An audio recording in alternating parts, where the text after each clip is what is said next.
मकर राशि के लिए जुलाई, अगस्त और सितंबर ये कैसा रहने वाला है। तो अगर हम बात करें आपके स्वास्थ्य की, मन की, तो मन आपका प्रसन्न रहेगा, स्वास्थ्य आपका अच्छा रहेगा, हंसी खुशी के साथ में आपका समय गुजरेगा। अगर धन और कुटुंब के बारे में बात करते हैं तो कुटुंब के अंदर कुछ विशेष तनाव रह सकता है। जुड़ा हुआ जो धन है उसको संभाल के रखिएगा, कहीं भी खर्च जो है ये हो सकता है और खर्च हो जाने के बाद में हो सकता है कि वो आपको नुकसान में चला जाए, इसलिए विशेष करके ध्यान रखिएगा। भाई बंधुओं की बात है, भाइयों की, मित्रों की, तो उसमें तालमेल ठीक रहेगा।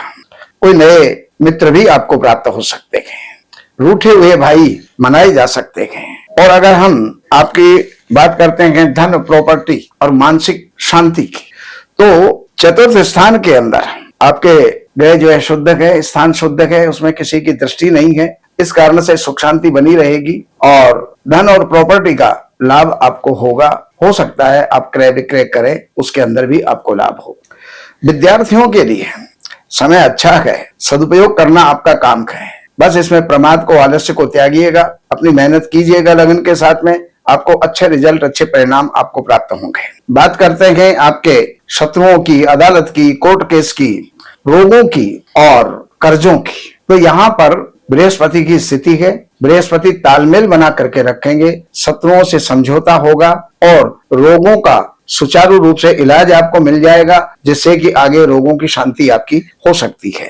और अगर हम बात करते हैं आपके दाम्पत्य जीवन की, दैनिक व्यापार की, साझेदारी की, तो उसके अंदर क्रमशः सब कुछ ठीक रहेगा। साझेदार कोई आपका हो सकता है, पत्नी के साथ अच्छा व्यवहार होगा, सुख शांति से आपका जीवन यापन होगा। लेकिन एक बात का ध्यान रखें, अगर हम आयु पक्ष की बात करें तो कोई दुर्घटना आपके साथ में हो सकती है, उसका ख्याल आपको रखना चाहिए। और कोई ना कोई ऐसी पीड़ा, ऐसा कष्ट जो गुदा संबंधी हो, तो उसका भी आपको जो है ध्यान रखना होगा। और आपका यात्राओं का, अगर यात्राओं के बारे में अगर हम जानकारी प्राप्त करें तो उसके अंदर स्लो होगा, कार्य जो भी आपके होंगे स्लो होगा, भाग्य भी जो है साथ देगा, लेकिन धीरे धीरे देगा। अगर व्यवसाय की बात करते हैं, नौकरी पेशे की बात करते हैं, तो नौकरी पेशा और व्यवसाय आपका ठीक चलेगा, इसमें किसी प्रकार का कोई व्यवधान नजर नहीं आ रहा है। लाभ की बात करें तो लाभ बहुत अच्छा होगा, कहीं भी देश विदेश से भी आपको धन की प्राप्ति हो सकती है, रुका हुआ धन भी आपको प्राप्त हो सकता है, जिसके माध्यम से आपको सुख होगा। खर्चों की स्थिति आपकी सामान्य है। पहली बात तो कोई नुकसान का योग नहीं है, कोई खर्चों का योग नहीं है। अगर खर्च कहीं पर हुए भी तो वो जो है खर्च धार्मिक कृत्यों के अंदर होंगे, जैसे कोई मकान बनाने में हो गया, या कोई विवाह शादी आदि के अंदर हो गया, या किसी व्यापार में खर्चा होगा। तो ये सब मिला करके सुंदर है।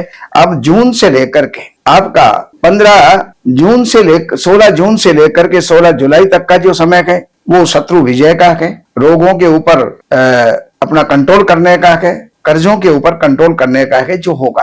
और 16 जुलाई से लेकर के 16 अगस्त तक पति पत्नी के बीच में कुछ तनाव रह सकता है, तो उसका ध्यान रखें। 16 अगस्त से लेकर के 16 सितंबर तक का जो समय है ये आपके शारीरिक रूप से कहीं रुग्णता का, यानी बीमारी का संकेत करता है, तो उसके प्रति आपको सावधान रहना होगा। और गेहूं का दलिया बना करके, गुड़ उसमें डाल करके, और वो प्रति रविवार आप जो है गाय को दिया करें, तो इनसे भी आप बच जाएंगे और बहुत कुछ आपके जो है बिगड़ते हुए कार्य आपके बन जाएंगे। ये जानकारी मैंने आपको दी। बाकी जानकारियों के लिए अगर आपके पास जन्म की तारीख है, महीना है, सन है, समय है, तो आप इन नंबरों पर संपर्क करके कार्यालय से अपॉइंटमेंट लेकर के कार्यालय की सेवाएं हैं जो अर्पण करके, और जो भी आपको जानना चाहते हो, कोई भी अपनी समस्या है, चाहे वो गृहस्थ से है, व्यापार से है, पढ़ाई से है, नौकरी से है, या और भी कोई समस्या है, तो वो जान करके आप लाभ उठा सकते हैं। नमस्कार।